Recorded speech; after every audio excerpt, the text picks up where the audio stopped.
Many people are walking around this planet incredibly suppressed.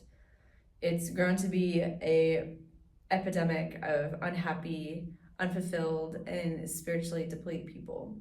People who are crying out from the inside, seeking pleasure from things external from them, seeking answers from things external from them, and not realizing that the key to their happiness is within. For most of my life, for 34 years, I experienced what it's like to be chronically unhappy. And I think that this is the real disease that myself and so many other people are or have struggled with. For 34 years, I put on a shield to block my happiness because I was afraid of what it would feel like and be like to be genuinely happy. This was an armor that I carried because it felt protective of my insecurities, it felt protective of my ego, and it felt protective of the wounds that I was carrying throughout my life. Things that I perceived as traumas, things that I perceived as hurtful. For me, it was an identity. It was something that I was so wrapped up in that it was natural for somebody to say, you have a natural resting bitch face. I thought this was a compliment, but I realized in hindsight, it was actually not a compliment. It was actually somebody saying to me that my soul needed to hear that, Drea, you're unhappy and it shows. And a lot of people look for ways to fill that void through food, sex, alcohol, smoking any kind of substance, buying a ton of things, hoarding, relationships that are unmeaningful, careers that are unmeaningful. And they walk around with this mask, looking like they're happy on the outside, or maybe they are clear as day not happy externally. And the world perceives them with this identity as this person. And this person is in pain, is in chronic emotional pain because they are so unhappy. They're afraid to be their authentic selves. And this is the only form of disease that exists on this planet. And I say that because I've experienced it personally and witnessed that in others around me, people I've worked with, people I've studied.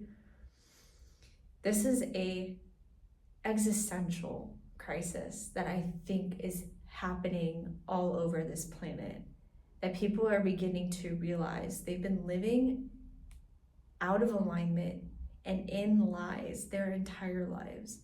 And they're starting to wake up to the notion that they've been spinning their hamster wheel of misery and unhappiness and suppression and repression constantly over and over again. Today, I want to talk to you guys about the courage to be happy and a recent experience that I had where I just decided I'm going to be happy. After 34 years of being unhappy, I'm walking the path of happiness, and I'm not sure what that's going to feel like. I know that my fears are that it won't last. I can't sustain it. And some people might get hurt along the way. And I realize that these are just stories, these are fears that I made up in my own head. And we walk around with these stories that we make up in our heads about why we're not going to pursue the dream, why we're not going to choose to be happy, why we're not going to choose ourselves, why we're not going to choose love. And I realized that it takes courage to be happy. It takes courage to decide that I'm no longer going to identify with this person. I'm now going to identify with this person. And this is my happy, authentic self. What I've learned in when we are inauthentic to ourselves, not only are we unhappy, but vibrationally, we put out the frequency to draw experiences and people in that match that frequency. So in that unhappy state, we surrounded ourselves with experiences, with people and relationships, and all sorts of things. Music, movies, whatever, supported that identity, that were on the same frequency of that person that was unhappy. And when you decide to be a happier version of you, when you decide to be a more spiritual person, when you decide whatever it is of this new person, a lot of things start to fall away. And that's the part that I think drives a lot of fear for people, and I know it did me.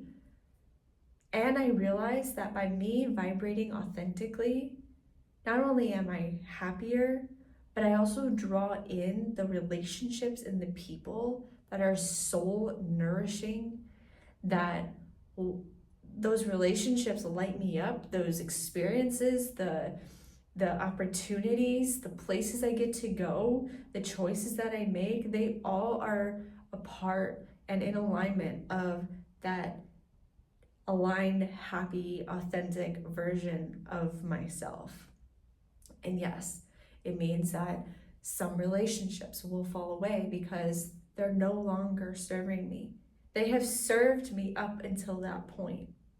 And I'm so grateful for those experiences and those people and relationships and opportunities that I've had, because they have helped shape me to where I am. But not everything gets to come with me. And that was some message that I received that was so evident, that we can't take everything and everyone with us. So why and how did I decide to be happy? Like, what was it? What was that pivotal moment that said, okay, I'm clearly unhappy. Now I'm going to decide to be happy. We put out patterns. And these patterns show us information about ourselves. It's always feedback. And for me, the pattern was, I hurt somebody else because inside I'm in pain. And I want this person to know I'm in so much pain. And it's really a cry for recognition, for help. And for me, we tend to do this with our most intimate relationships, where we express this pain in our most intimate relationships. And a lot of the reason why people have a hard time really connecting with other people, because they don't want those people to really know who they are. They don't want those people to see their wounds, their mistakes, their inadequacies. They don't want that to be seen or felt. They're afraid of judgment. And I can tell you that by being authentically me and drawing in people who my soul really resonates with, I don't have that fear of judgment. I realize that I get to walk into that room and I am embraced with open arms. I am welcomed. I am not judged. There is this transparency. There is this unconditional love that is just felt. And so this pattern that kept coming up was showing me that I'm expressing internal pain and creating external pain for somebody else. And I don't recommend this for everybody, because we have to be really careful here. For me, every time I got to a place where it was like a part of me needed to go through a death process, I literally would play out in my head a death of myself. Usually it's suicide. And it was a suicide of a version of me that needed to die. Like, I literally had to kill myself, a version of myself, so that I could birth the new version of myself, or another version of myself. And each time I let this occur, now again, we have to be really careful because the mind is very, very powerful, and visualization is happening in this process. And if we don't learn how to separate ourselves, disassociate ourselves from that experience, it can be very, very, very dangerous. So I don't recommend everybody just doing this, right? It requires coaching and guidance through. And for me, I've learned to teach myself how to go through this process and allow it to play out so that I can come to the awakening that is attempting to emerge through me. People talk about the dark night of the soul, and it sounds very dramatic and very romantic and very mysterious. Like it's this one event that happens in people's lives where it just completely transforms them. But I believe there are dark nights of the soul, meaning there is not just one moment, not one rock bottom, not one dark night that changes us. It's multiple. And for me, I've had multiple dark nights of the soul, and that is the death. That is the death and rebirth process that people talk about and express experiencing. So I had this dark night of the soul moment, one of many, and it occurred because I realized how much I had caused pain on somebody I really loved. And I was pushing them away. And I really, really wanted to understand why. And I had this entire scenario play out of my death and realizing how much it hurt somebody else. And then hearing what people would say at my funeral. People very close to me, clients who've grown to be family and friends, people who've gotten to know me, and what they had to say about me. And when it played out, my physical self, my current self is just bawling for a good 2 hours. And I'm just like, the thing that crushed me the most was someone who I've gotten to know, and we haven't known each other for too long, almost a year, and it's a client's wife, who a regular client of mine, his wife and I have gotten to know each other and shared some things about ourselves that we both, again, going back to being in alignment and being authentic, we have authentically shared our spiritual gifts, and that's something that we connect with each other on. And she very much doesn't really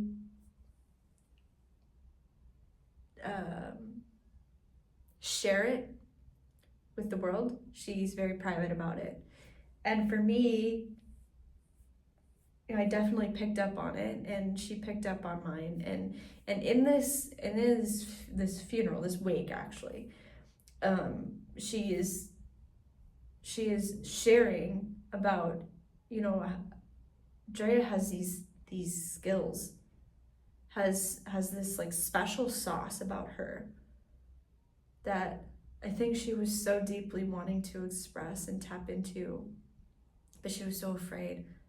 And when that came through in this scenario that played out, it crushed my soul. It crushed me. That was the most painful thing. I realized that if I die today, the biggest thing that would crush my soul is me not living authentically. And I realized that, and that's what propelled me to the awakening and the decision to be courageous enough to decide to be happy. And it's not an overnight thing. It's something that I get to practice doing. And the best way that I can describe it is if you're going to change an area of your life, if you're going to go from miserable and unhappy to happy and joyful and fulfilled, if you're going to go from being obese to now being fit and healthy, you have to do the opposite of what you've been doing. And for me, it's expressing myself. It is expressing myself authentically and naturally and not hiding it, not being ashamed, like really, really embracing it. And I would say that as a starting point for anybody who's choosing to be happy is it takes a great amount of courage to not suppress yourself, to not lie, to not hide, to not deceive or manipulate. Being 100% honest and transparent and authentic about who you are. And I feel like that's what a lot of people are walking around suppressing, and it's making them very unhappy.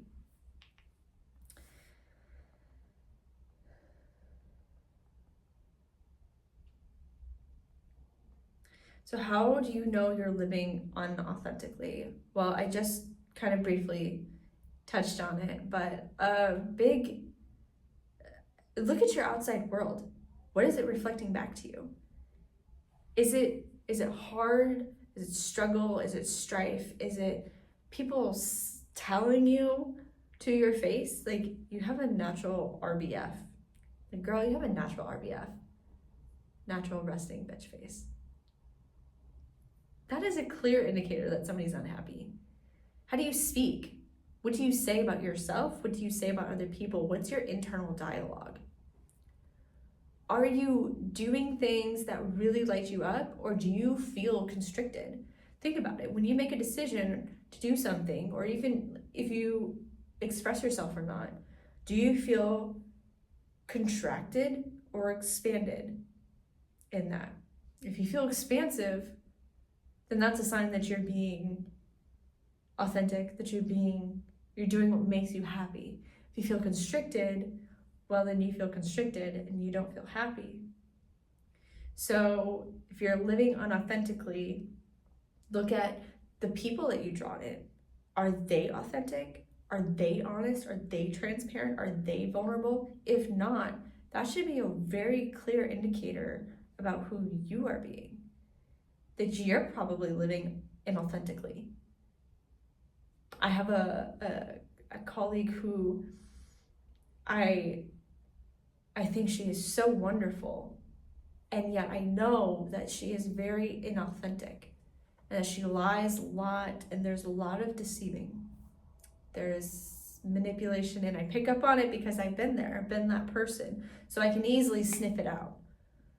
And I realized that relationship was to show me of who I was being.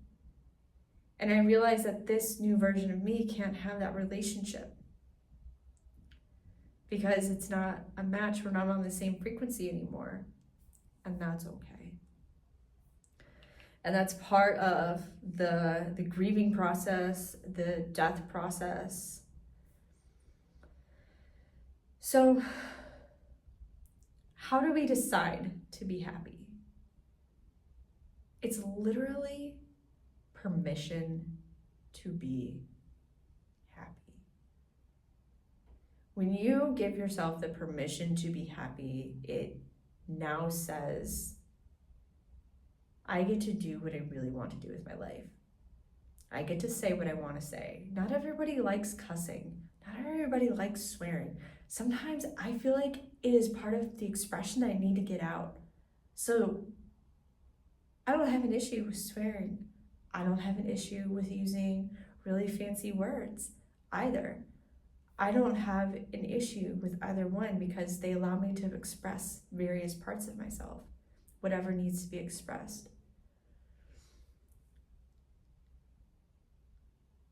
I recommend writing a list of the things that your happy self would do. And write down every single thing. What would this person do? How would she express? How would she walk? Because your walk is a physical expression of how you're feeling on the inside. So if you're walking stiff, you're probably feeling pain, you're probably feeling stiff in your life. If you're walking with fluidity, well, you are naturally in flow with yourself. You are feeling free to be yourself. A lot of women, I remember growing up, and we would get scrutinized if we shook our butts, right? But it's natural for women to sway their hips when they walk. It's very natural. It means that they are expressive in their sensuality. It means that they feel safe and secure in their root. They're grounded in who they are. They're relaxed. So take notice of how you would walk. Think about how you walk now and how you stand and how you carry yourself. And that's a very clear indicator of how you're feeling and thinking on the inside. So if this new person is happy, how would they be walking? What would their body language be? What would their speech be like? What would their tone of voice be? What are the things that they would be doing? Where would they be going? Who do they like to hang out with? You don't have to know exactly the people that you would hang out with. Not everybody knows that. And a lot of times we get surprised. But there's an energy of the type of people that we would hang out with. And there's an energy of the relationships that we would have and the careers that we would hold, and the life projects that we would get to share with the world. Think about those things. Like, would a happy you, if you have a dog but you don't walk your dog, would a happy you be excited to take your dog for a walk? Would a happy you invest more time and energy into training your dog? Your animals will clearly pick up on your unhappiness, and they can sniff your inauthenticity out like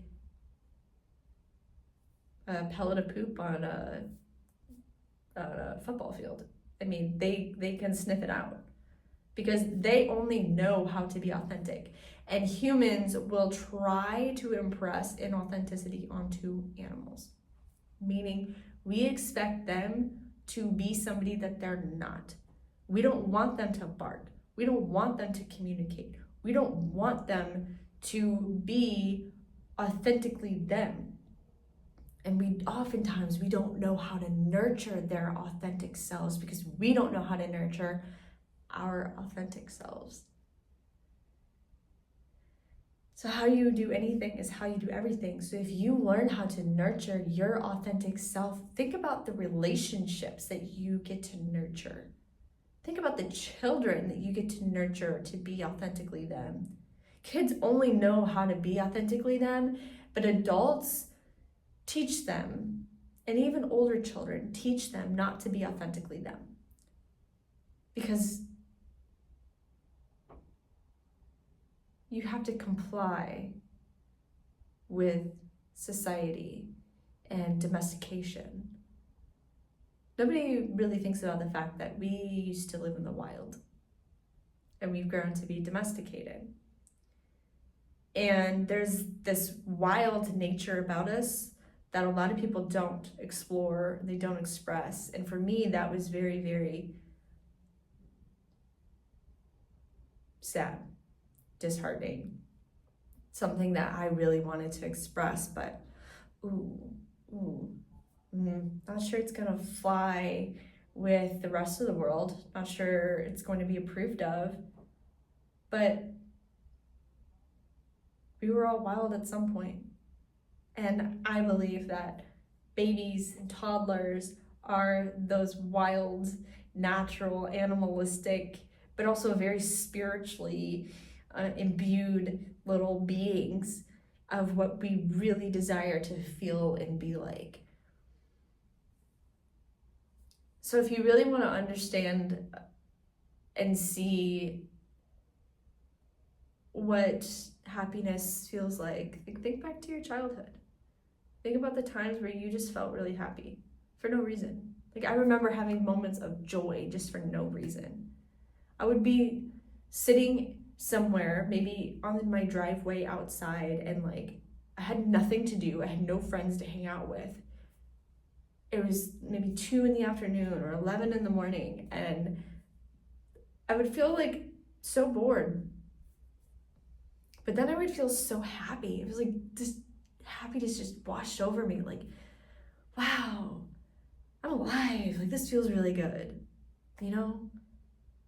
Like, that's the sensation that we're after. So how can you create more of that? And look back to your childhood. Like, what were the things that you did that you really, really loved and just made you feel really, really good? For me, it was spending time outside. I was always climbing trees. I was swimming in lakes. I was doing water activities. I did things. I got my hands in the dirt. Like, those things made me feel so alive. And those were the things that I just kind of glossed over in my adulthood. So no wonder I was unhappy. So for me, I know that spending time outside and being in the sun and walking my dogs and doing meaningful work and having meaningful relationships, those things make me happy. And those are the things that I'm leaning into. So I wonder, what are the things that you can lean into that would fulfill your happiness and spark more joy in your life? There is a bumper sticker, I remember somebody sharing, that was on the back of a Ferrari, and it said, "Whoever dies with the most toys wins."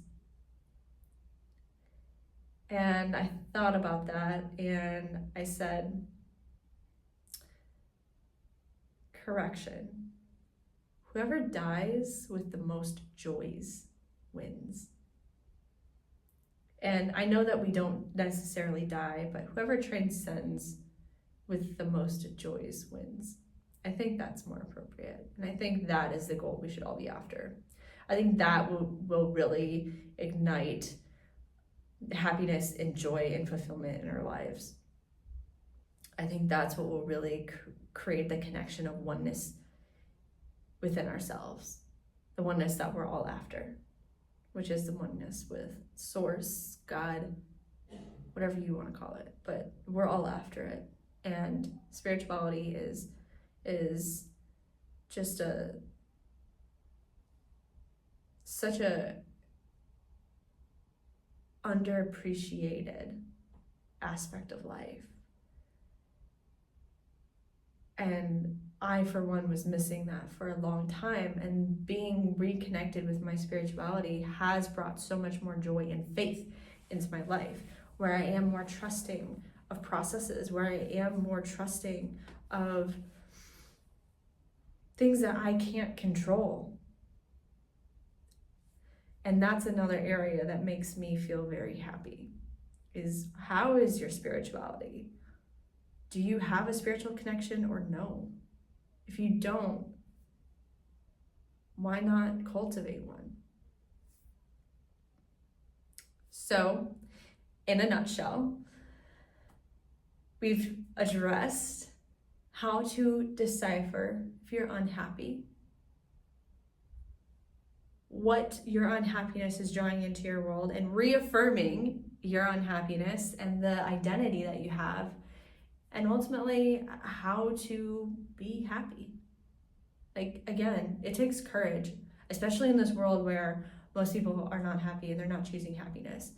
I had a father growing up who I remember always angry, always frustrated, always stressed, blamed my brothers and me for a lot of things in his life that he was very miserable about. The gray hairs on his head, the receding hairline, the wrinkles on his face. the overworking. Overworking is an addiction because we're not facing the things that we need to face. And I know that I was taking that trait in. And my father was somebody who worked excruciatingly long hours. And he told himself the story that I have to do this in order to provide for my family because I have no other option. I don't have a college degree. And that is a very common, but I think also challenged belief occurring in the world. But I remember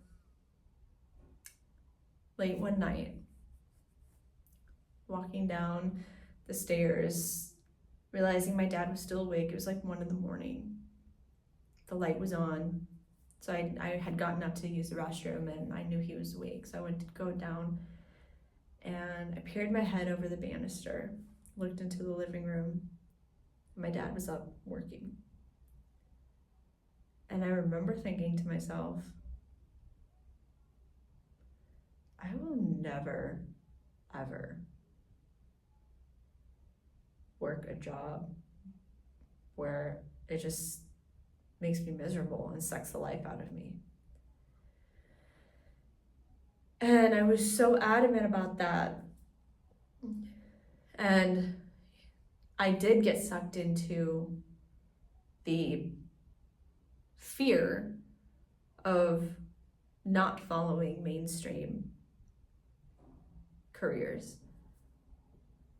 And I learned a lot in those opportunities.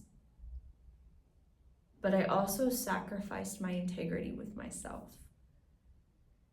And I listened to other people and what they thought that I should do with my life.